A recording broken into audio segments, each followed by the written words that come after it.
Welcome to Startup Hacks, a We Global podcast. We explore the stories and secret strategies that women entrepreneurs use to save time and money when bootstrapping and building their businesses. I'm your host, Fernanda Carapina. Welcome back to another episode of Startup Hacks. I'm your host, Fernanda Carapina, and today I'm very excited to welcome Beverly Beatie. Beverly, it's so nice to have you on the show. Thank you, Fernanda. I'm excited to be here and spend this time with you today. Thank you. So I'm going to share a little bit about you with the audience. As founder and CEO of Selden Beatie, Beverly has been featured 5 times in Employee Benefit Advisor magazine as an industry pathfinder and subsequently as Advisor of the Year. In September of 2020, Selden Beatie merged with One Digital, the nation's largest strategic benefits advisory firm. Beverly currently serves as the managing principal of the South Florida office. And congratulations, Beverly, you've done what a lot of small business owners dream of, which is to grow a really big business that you can then exit and move on and do other things. Thank you. Yes, it has been actually recently a surreal experience, especially happening in 2020, which was difficult year for many, but definitely was a milestone year for me. That's awesome. So before we start talking a little bit about your company and your entrepreneurial journey, I was wondering if you could give us a little backstory about Beverly, where she grew up, what life was like, how you got started in this particular industry. Okay, sure.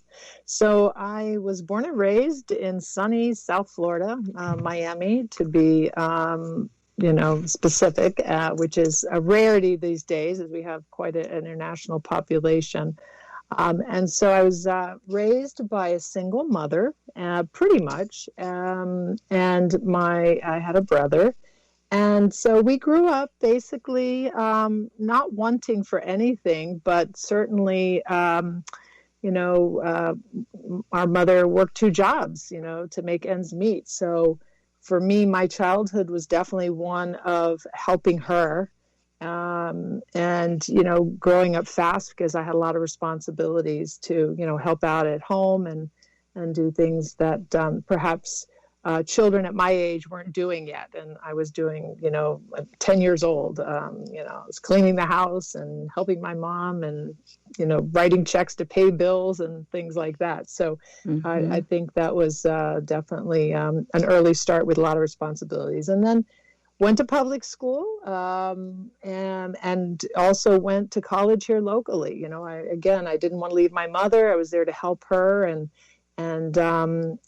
put myself through college, paid off my own, student loans, and also took multiple different jobs while I was in college. So that was kind of my, foundational upbringing, and had an incredible mom who was actually a German baroness, which is a whole nother story, who immigrated. Yeah, she immigrated to the U.S. When she was in her 30s after the war. And, really just came here with nothing. And so she was definitely a role model for me. So that's kind of the foundation of my upbringing. Wow. I have to say, I think that, first of all, it's really, as hard as it is, I grew up as a child of we were immigrants. We moved to the United States when I was very young, and I was a latchkey kid and very parentified as a child because I needed to be, because my parents didn't speak English, and I was kind of their translator everywhere they went. So I recognize now, as I'm sure you probably do, given the work that you've done professionally and as an entrepreneur, that it really kind of builds character and really enables you to be incredibly resourceful at various times in your life in ways that other people may think is incomprehensible because you've been doing it for so long. It is absolutely the truth. And as a parent, we think about, we want to give our children so much. And when you can give, you do give. And as I do, and as I have. But there's the other side of that too that says, don't give too much. Let them work for it, let them fall down and, pick themselves back up. And so it's definitely a struggle, but I will tell you that I wouldn't have changed one thing about my upbringing, because it really did make me the woman that I am, and gave me a very strong backbone to persevere through some very, very difficult times in my life. So tell us now a little bit about your professional journey. And did you start working in the corporate world? How did you transition from corporate work, if you did go that route, to your entrepreneurial work? Okay. Great. So graduated from college and with a wonderful bachelor degree in marketing. Okay, what do you do with that? So I really was like, back then you looked for a job through the newspaper and the classified ads. Oh my goodness, I'm dating myself. So I ended up being hired by a woman-owned company, which was really interesting. This was definitely, it was in the 80s. And she was quite an incredible mentor for me. It was a national physician recruiting firm. So this woman had started this firm in New York and then decided she wanted to live in Florida. So basically moved the headquarters to Florida, but had basically clients all in every state but Florida, interestingly enough. And she was, as I said, an incredible role model. It was a company with about 50 employees. And she was actually voted by Glamour magazine as one of the most successful women in America then, and went to the White House, met President Reagan. So that was a pretty cool factoid about her. But I really realized I started in a very basic entry-level position at the company. I basically worked the mailing out letters to physicians that let them know about opportunities for a cardiologist in, rural Iowa, or they were looking for a chief of cardiology in a teaching hospital in Chicago. Ran the gamut, and that was my job. But quickly, I worked my way up to the point where within just a few years, I was working alongside her in sales and marketing. And at probably about the age of 25, I was flying all over the country, and I was meeting with physician leaders and executives and trying to basically convince them that they should hire our firm on a retainer basis to find them the 10 family practitioners are needed, or the 3 OBGYNs, or whatever it was. And what was really interesting about that, and I did that for about 8.5 years, was I literally was flying all over the country. I don't even think at that time I had a cell phone. You found your way with a paper map. And a lot of these places were rural. I mean, you're in California. I was in northern California, like on the mountainside, finding some small town. I thought at some points I was going to like fall to my death because the roads were so narrow. And I thought, I can't believe I'm doing this. But I was doing it. I was in New England, all over. And I really learned how to speak with people early on in a way that I could articulate, I could make a case. I was convincing them they should hire us. And I was actually extremely successful at it, and actually became the best in their history salesperson. I mean, I closed actually a mega $1 million account for them years ago that continued on for years to be their cash cow client. So I'm kind of famous in the company for that. So that was my start. And then truthfully, I was hired. One of our clients that was now in Florida was working as a CEO of a health system. So I went to visit him to try to get his business. And every time I did that, he was trying to hire me. And I was like, no, I love my job and I love the person I work for. So this went on for 2 years. And then at the point where he made me an offer, I could absolutely not refuse. I said, okay, it's time to make the jump. And so I was hired by this, when I say health system, it's a health system it was multi-hospital, multi-physician organization in South Florida. And it's actually today one of the largest in the Southeast. And I was hired to lead a corporate program where the system, the hospitals, the physicians were actually going to partner with companies like Burger King's and Coulter Electronics and big companies to help them reduce their healthcare costs.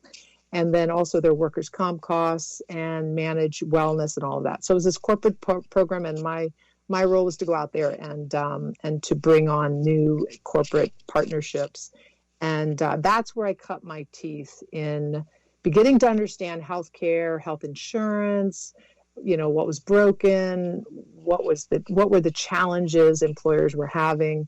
And I really felt their pain. And again, this was like now the early 90s, and everybody was complaining back then because a single health insurance premium had just reached $100. Oh my goodness. We were like, everybody was up in arms. So that was my entree then into the corporate world of healthcare. And then shortly after, there was a merging of hospitals and a big change there. And I was having my first child, and I decided that, I would take a break and figure out what I wanted to do. And the next thing I decided to do was that I was not going to work for anyone any longer, that I felt that, I've really proven to myself what I have within me. And I think I want to benefit from the fruits of my labor more. And so I think I'm going to start my own company. And so tell us a little bit about the company that you started and that you just sold. So I started a company. I called it several things, but in general, it was Selden Beatie. That then, as I mentioned last year, I sold to One Digital. So back in 1997, I believe, I founded the company. And really, the genesis for starting that company was the fact that when I met with employers, I really realized that they were very ill-served by brokers and agents that I felt were more interested in just selling them insurance than really coming up with a strategic plan that helped them, their workforce, their costs, something that was really more globally oriented and multi-year oriented that helped, move the company forward. And so I really saw a need to come to the market with a different approach, and one that would really help to be more of a business partner for companies. And so that is why I decided to start the company and to really find companies that were looking for that kind of a partnership. Interesting. And then did you find that when you made the leap from the corporate life to an entrepreneurial journey that it was easy, or was it difficult, scary? Well, that is a question we could talk about for a very long time. So it was definitely scary. It was, at first it was, well, I'm going to give this a shot. And if it doesn't work out, I'll figure out something else. So initially it was sort of that kind of attitude. And, but, quickly, everything that I have to say, when I put my mind to something, I am an all-in kind of person. I don't know 50%, 80%. Everyone that knows me knows I am not even 100% person. I'm like 150% person. I just don't know any other way. And so with that, it took off pretty quickly. And I just started asking people, if they would allow me to help them, because I thought I was bringing something different. And not that I always got yeses, but I got a lot of yeses. And, one thing, one turned into 3, turned into 10, turned into 20 pretty quickly. So I realized, wow, I think I'm really onto something here. And so that part was nice. But as things started to grow and you started to build a critical mass, and then you hire your first person, that's going to come on and help you. And that's where it really started to get interesting. And my business is not an easy business. And there's a lot of a lot of cutthroat that goes on, a lot of people try to, take your business from you. And so you live with a lot of that fear that, it's all a matter of someone knocking on their door and telling them something that convinces them to go another direction. And, here